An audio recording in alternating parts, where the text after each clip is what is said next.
Владата манипулира со податоците за јавниот долг. Ова е ставот на дел од економистите по изјавите дека тој се намалил и сега изнесува 57,7% од БДП. Аналитичарот Јовановиќ вели, пресметката е направена врз основа на нивна претпоставка дека годинава БДП ќе порасне за 8%, нешто што смета дека е невозможно и нереално. Тврди дека владата се обидува да прикаже намален јавен долг во период кога тука нема никакви промени. Владата манипулира со податоците за јавниот долг затоа што за првиот квартал на 25 година нема податоци за БДП и тие користат нивна проекција за 25 година, која што е благо кажано напумпана, односно претпоставува дека БДП во 25 година ќе порасне за 8% во однос на 24 година и поради тоа испаѓа дека јавниот долг како процент од БДП се намалува.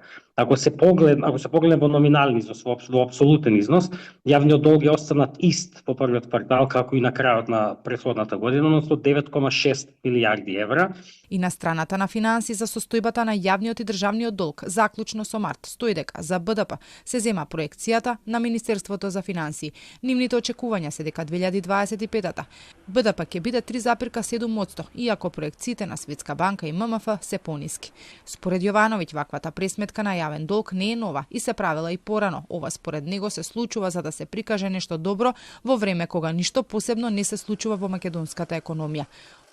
Им треба добра економска вест и користат вакви финти за да генерираат добра економска вест, затоа што не е ова еклатантно лажење, не лажираат податоци, но на некој начин малку ги филуваат, малку ги фризираат и на тој начин генерираат фина вест.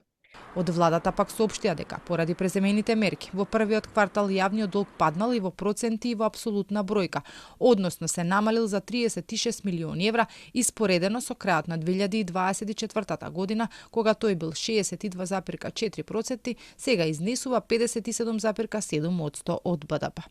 Исто така, во јавниот долг освен државниот влегуваат и долговите на јавните предпријатија, општините, институциите во државна сопственост, кои според последните податоци на финансии изнесува над 650 милиони евра.